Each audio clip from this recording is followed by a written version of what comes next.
Halo, apa kabar pemirsa TVR Parlemen dimanapun Anda berada, berjumpa kembali tentunya dalam program TVR 17. Bersama saya Alfat Rizky dan tepat pukul 17 waktu Indonesia Barat kami hadirkan kepada Anda sejumlah informasi paling baru dan menarik seputar kinerja dan kegiatan DPR RI yang telah disajikan oleh redaksi TVR Parlemen. Pemirsa TVR Parlemen, inilah TVR 17 selengkapnya.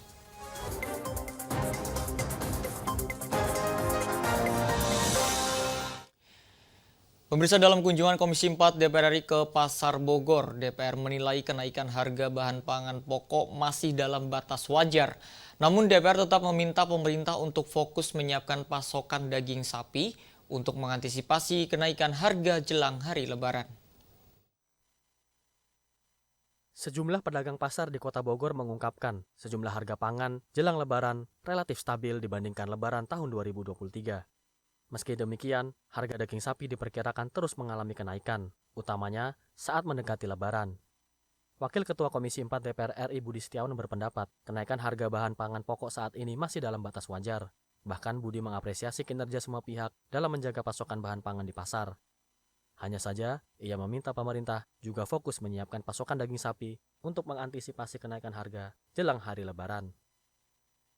Jadi tahun lalu kalau misalnya harga cabai rawit di angka 80.000, saat ini harga cabai rawit di angka 32 sampai 35.000. Memang tidak setinggi tahun lalu. Alhamdulillah pasokannya juga stabil, tetapi memang yang harus menjadi perhatian adalah terkait daging, terutama daging sapi. Karena 5 hari ke depan pasti akan mengalami kenaikan yang cukup signifikan. Dan ini memang pedagang-pedagang sudah menyampaikan bahwa saat ini sudah naik tetapi akan signifikan dalam 5 hari ke depan. Ini yang harus nanti diwaspadai oleh pihak Bappenas untuk bisa menjaga stabilnya pasokan dari daging tersebut. Menurut Budi, pemerintah perlu memaksimalkan peternak sapi rakyat untuk menjaga pasokan daging sapi di sejumlah pasar. Cara itu dinilai dapat menambah kesejahteraan para peternak Indonesia serta meningkatkan minat orang untuk memulai usaha peternakan, sehingga ketergantungan terhadap daging impor dapat terus berkurang. Dari Bogor, Jawa Barat, Rodiah, TVR Parlemen melaporkan. Komisi 5 DPR RI mengapresiasi pembentukan Satuan Tugas Urai Kemacetan yang digagas oleh Korlantas Polri. Dan DPR berharap Satgas Urai Kemacetan ini dapat menjalankan tugas dan fungsinya untuk mengurai kemacetan selama arus mudik maupun arus balik Lebaran. Korlantas Polri telah menggagas Satuan Tugas Urai Kemacetan untuk ikut melancarkan mudik Lebaran tahun 2024. Komisi 5 DPR RI berharap Satgas Urai Kemacetan dapat menjalankan fungsinya untuk mengurai kemacetan selama arus mudik maupun arus balik Lebaran. Anggota Komisi 5 DPR RI Mulyadi mengapresiasi pembentukan Satgas Urai Kemacetan oleh Korlantas Polri. Satgas Urai Kemacetan akan bertugas di 6 wilayah kepolisian, yakni Banten, Jawa Barat, Jawa Tengah, Yogyakarta, hingga Jawa Timur. Terobosan baru dari Korlantas Polri diharapkan mampu membawa kenyamanan dan keamanan bagi para pemudik di Pulau Jawa.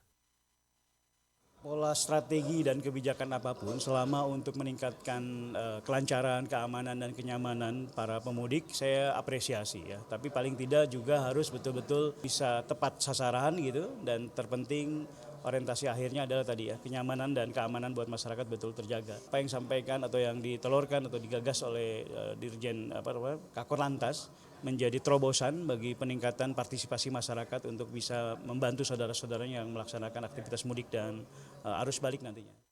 Anggota Komisi 5 DPR RI Sumail Abdullah berpendapat, Satgas Urai Kemacetan perlu bersinergi dengan Kementerian Perhubungan. Salah satu tujuannya terkait penertiban terminal bus bayangan yang dapat menjadi sumber kemacetan. Tadi di dalam kunjungan kami ke terminal, yang paling penting tidak boleh ada lagi terminal-terminal bayangan. Jadi semua penumpang berangkat dan turun harus di terminal, sehingga itu juga bisa mengurai kemacetan. Dari Madiun, Jawa Timur, Oki Zulindra, TVR Parlemen melaporkan. Badan Anggaran DPR RI mengharapkan para pakar ekonomi dapat memberikan masukan untuk APBN 2025 terkait pertumbuhan ekonomi. Pasalnya pemerintah ini pemirsa menargetkan pertumbuhan ekonomi tahun 2025 menjadi 6% atau naik 1% dari 2024. Badan Anggaran DPR RI mengharapkan para pakar ekonomi dapat memberikan masukan untuk APBN 2025 terkait pertumbuhan ekonomi. Pasalnya, pemerintah menargetkan pertumbuhan ekonomi tahun 2025 menjadi 6% atau naik 1% dari 2024. Hal ini dipaparkan dalam rapat dengar pendapat dengan Dekan Fakultas Ekonomi dan Bisnis Universitas Indonesia, Teguh Dartarto, serta Ketua Asosiasi Pengusaha Indonesia. Target ekonomi itu diprediksi sulit untuk terrealisasi, mengingat tahun depan Indonesia masih menjalani transisi periode pemerintahan baru.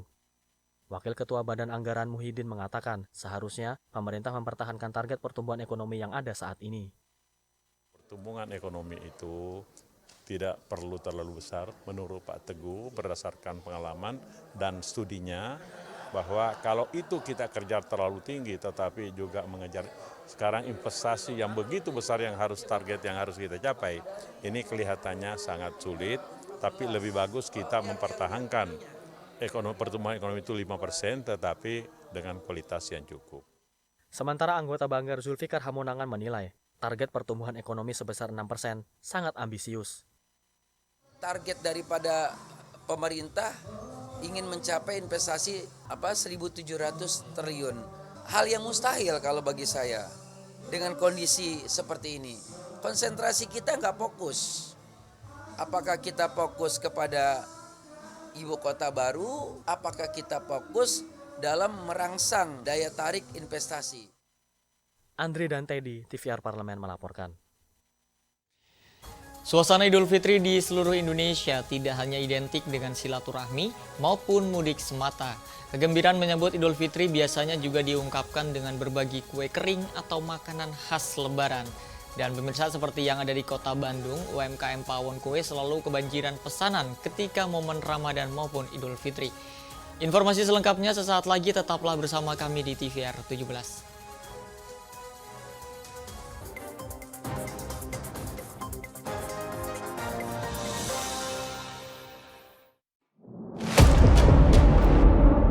Sini ditambang, konflik yang terjadi, warga sini tidak mengizinkan.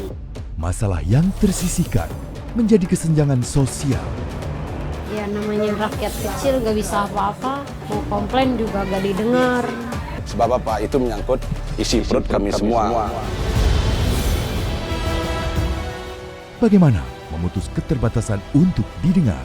Jadi kalau misalnya masyarakat sudah merasa tidak lagi ada yang memperjuangkan aspirasinya, maka masyarakat memang sangat berhak untuk meminta dewan yang mewakili mereka di parlemen. Kami menyusuri batas-batas peristiwa, mengurai berbagai polemik yang terjadi, meluruhkan suara-suara marginal, menjadi nyata dalam setiap aspirasi, melaksanakan tugasnya sebagai wakil rakyat.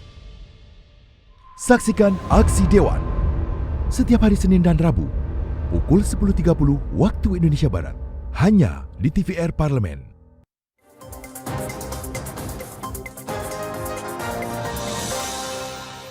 Kembali di TVR 17, dukungan terhadap pelaku ekonomi kreatif harus terus diberikan sehingga UMKM di Indonesia semakin berkembang dan meluas.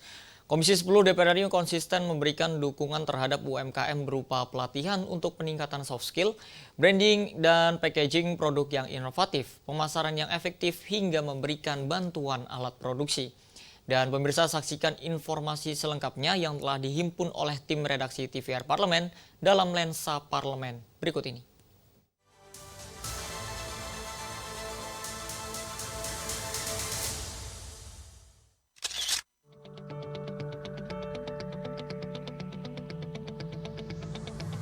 Suasana Idul Fitri di seluruh Indonesia tidak hanya identik dengan silaturahmi maupun mudik semata. Kegembiraan menyambut Idul Fitri biasanya juga diungkapkan dengan berbagi kue kering atau makanan khas Lebaran. Seperti yang ada di Kota Bandung, UMKM Pawon Kue selalu kebanjiran pesanan ketika momen Ramadan maupun Idul Fitri. Dukungan terhadap pelaku ekonomi kreatif harus terus diberikan sehingga UMKM di Indonesia semakin berkembang dan meluas. Dukungan tersebut telah dilakukan oleh DPR RI melalui program aspirasi yang dimiliki. Kalau Komisi 10 kan selain kita memberikan pelatihan, kemudian soal kemasan, pemasaran juga, kemudian yang kita lakukan adalah kalau Kemudian ada peluang-peluang bantuan alat produksi, itu yang jadi penting ya. Jadi memang bukan dalam bentuk memberikan bantuan biaya, tetapi alat-alat produksi, terus melatih pemasaran. Artinya upgrading kemampuan pengusaha UMKM-nya. Pada beberapa pelatihan yang kita lakukan langsung pada misalnya produsen-produsen kue yang besar, mereka memberikan coaching kepada yang usaha-usaha yang lebih kecil ya. Salah satu UMKM binaan anggota Komisi 10 DPR RI Ledia Hanifah, Pawon Kue, merasakan dampak baik dari dukungan Komisi 10 DPR RI. Pawon Kue sering mendapatkan pelatihan terkait pengembangan usaha, terutama marketing digital. Bantuan alat produksi seperti oven, mixer, serta ventilator sangat bermanfaat pada peningkatan jumlah produksi apalagi saat lebaran. Khususnya dalam produksi kue begitu. Alhamdulillah di tahun kemarin kita mendapatkan bantuan peralatan dalam bentuk mixer, kemudian oven, dan kemudian alat-alat untuk kenyamanan tempat usaha ya, seperti ventilator yang sudah terpasang seperti itu. Dan ya alhamdulillah dampaknya cukup baik buat kami ya, karena ya mungkin Bapak juga paham bahwa peralatan seperti itu kan tidak murah ya begitu ya. Untuk kami yang bergerak di bidang UMKM itu ya ini sangat membantu sekali begitu ya untuk kelancaran proses produksi, karena sebagai upaya juga kita untuk meningkatkan produksi begitu ya. Tentunya, dukungan yang diberikan DPR RI dan pemerintah terhadap para pelaku ekonomi kreatif di Indonesia akan mampu mendorong peningkatan ekonomi nasional dan menaikkan kelas UMKM di level internasional. Dari Jawa Barat, tim TVR Parlemen melaporkan.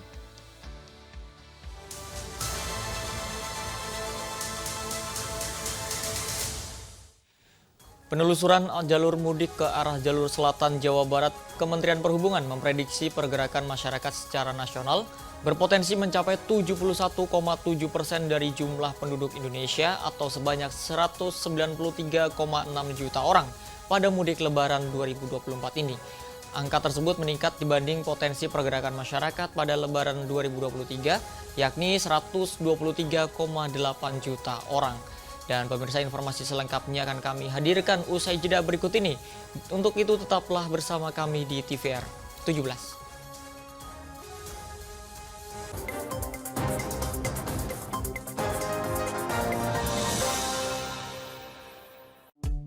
DPR RI memiliki fungsi diplomasi dalam menjalankan politik luar negeri sesuai dengan pasal 116 Undang-Undang MD 3. Kontribusi aktif BKSAP DPR RI memainkan peranan penting dalam memenangkan persaingan global melalui IPU, IPA, IPPF, IPA, dan PUIK. BKSAP memiliki komitmen yang tinggi dalam krisis kemanusiaan dunia.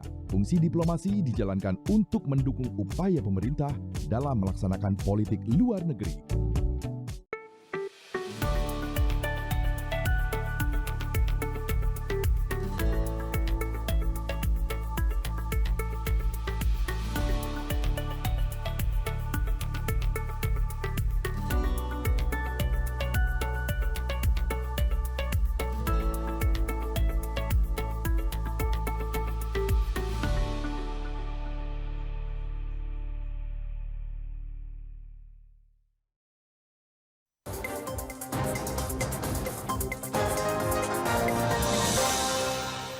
Kembali di TVR 17, dengan tingginya pemudik tahun ini pemirsa, kali ini tim TVR Parlemen mengajak Anda untuk menyelusuri jalur selatan Jawa Barat sebagai alternatif bagi Anda yang akan mudik ke arah Jawa Barat, Jawa Tengah, bahkan ke Jawa Timur.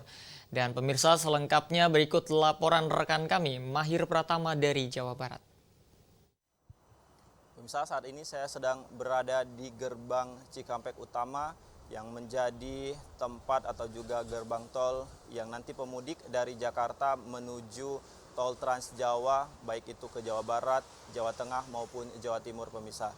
Dan kami informasikan kepada Anda untuk gerbang Cikampek Utama ini telah disiapkan 15 gardu dan juga 20 mobile reader jika nanti terjadi kepadatan saat menjelang arus mudik tahun ini.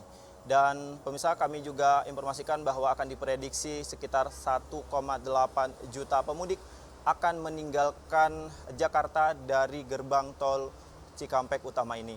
kami informasikan juga Jasa Marga telah menyiapkan tol Cikampek 2 pemirsa jika nanti terjadi kepadatan atau juga kemacetan di gerbang Cikampek utama ini. Kami juga menginformasikan kepada Anda bahwa Kepolisian Republik Indonesia melakukan kebijakan pada tanggal 5 hingga 16 April mendatang, kebijakan ganjil genap pemirsa. Untuk tanggal 5 hingga 7 April, kebijakan ganjil genap akan dimulai pada pukul 14 waktu Indonesia Barat hingga pukul 00 waktu Indonesia Barat. Dan untuk 8 hingga 9 April pemirsa, kebijakan ganjil genap ini akan dipercepat mulai pada pukul 8 waktu Indonesia Barat hingga pukul 00 waktu Indonesia Barat pemirsa. Dan jika nanti ini menjadi arus atau juga perlintasan Anda pemirsa untuk mudik, kami akan mengajak Anda pemirsa ke jalur alternatif di mana melalui selatan Jawa pemirsa. Kita akan melalui jalan tol Cisumdawu yang beroperasi penuh pada tahun ini. Dan juga kami akan mengajak Anda ke arah jalur Nagrek jika Anda menuju atau juga tujuan mudik Anda menuju ke Tasikmalaya ataupun Garut pemirsa. Tetap ikuti kami pemirsa.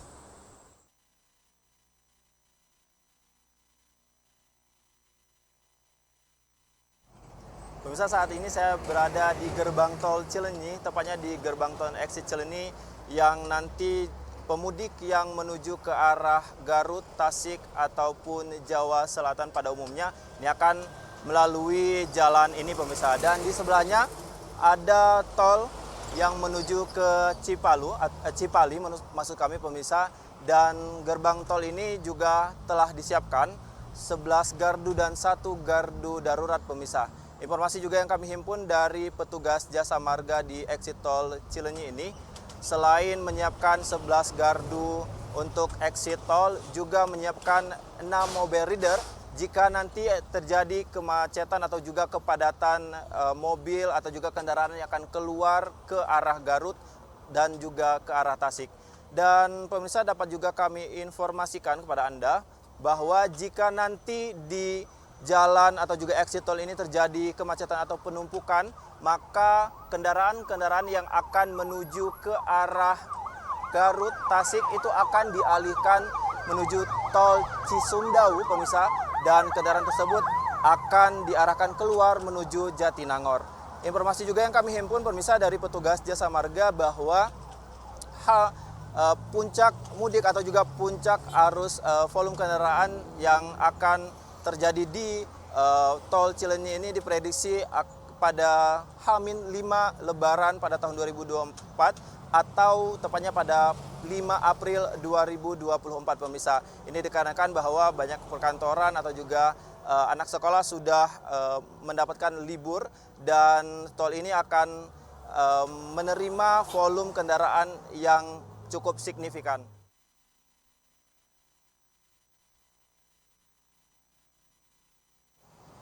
Pemirsa, jika tadi kita sudah berada di exit tol Cileunyi, maka saat ini saya telah berada di jalur Nagrek, jalur menuju Tasikmalaya dan juga Garut. Jika Anda melihat pemirsa di sebelah layar kaca Anda, sebelah kanan maksud kami, maka itu jalur menuju Tasikmalaya pemirsa, dan di sebelah kiri layar Anda itu akan menuju ke daerah atau juga ke wilayah Garut. Dan jalur Nagrek ini telah dilakukan atau juga telah diberlakukan one way pemirsa. Apalagi mengingat nanti saat mudik Lebaran pada tahun 2024 ini, Kepolisian di Jawa Barat akan melakukan rekayasa one way sepenggal yang dimulai dari kawasan Nagrek, arteri Nagrek pemirsa, dan juga Limbangan, Lewo, dan Malangbong pemirsa. Dan untuk Anda yang nanti akan melaksanakan atau juga melakukan mudik menuju arah jalur Nagrek ini, tetap berhati-hati pemirsa. Dan nanti pemirsa, jika Anda akan berencana mudik pada tahun ini dan melalui jalur Nagrek, tetap berhati-hati dan tetap memantau informasi terkini pemirsa. Demikian yang dapat kami laporkan. Saya Mei Pratama dan tim liputan melaporkan. Ya, selanjutnya pemirsa, apa saja yang menjadi topik perbincangan di media online nasional pada hari ini? Usai jeda, tetaplah di TVR 17.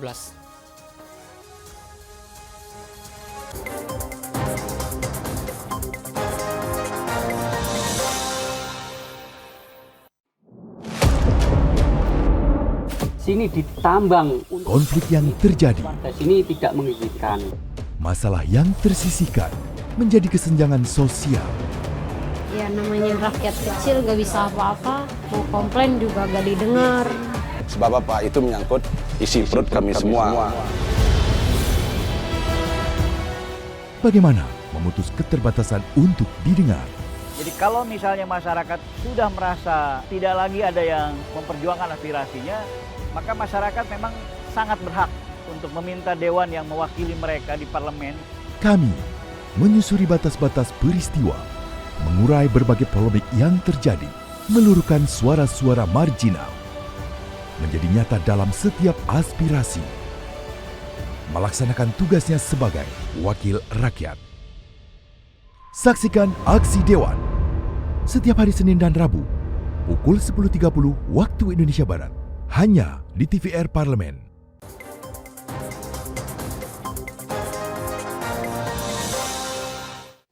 Kembali di TVR 17, pemirsa TVR Parlemen, kali ini kita masuk ke segmen media online nasional. Mari kita simak isu apa saja yang menjadi sorotan media serta tanggapan dari sejumlah anggota Dewan. Bersama rekan kami, Anggun Oktarini. Silakan Anggun.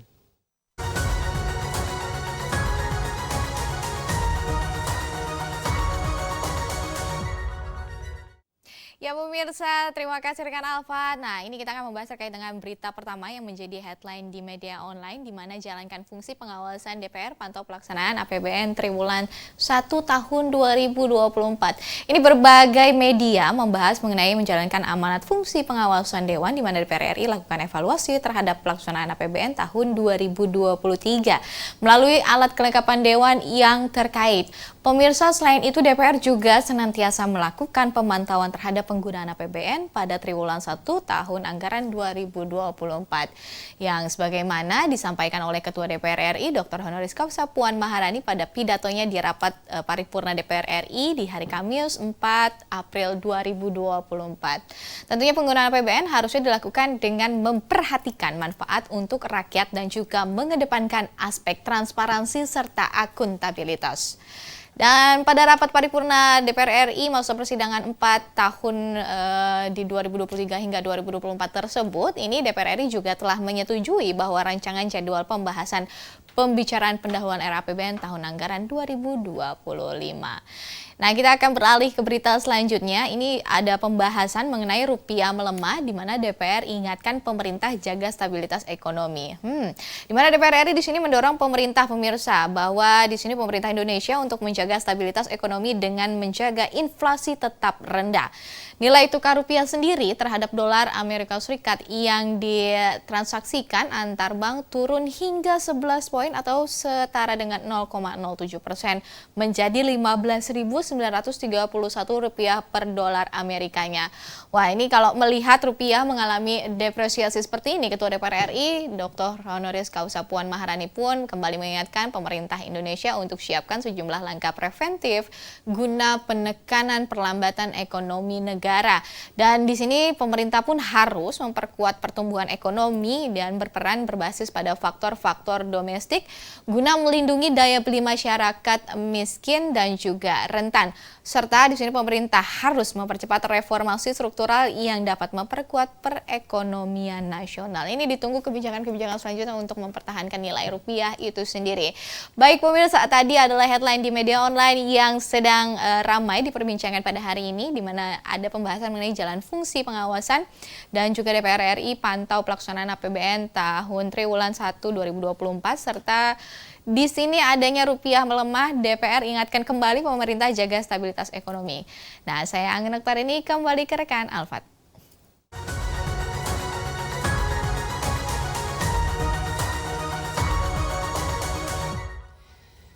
Baik, terima kasih rekan Anggun yang telah menyampaikan sejumlah update sorotan dari media online nasional pada hari ini. Dan pemirsa, segmen media online tadi sekaligus menutup perjumpaan kita pada sore hari ini. Saya Alfat Rizky beserta seluruh kru TVR Parlemen yang bertugas mengucapkan terima kasih dan pamit undur diri dari hadapan Anda. TVR Parlemen, referensi Indonesia.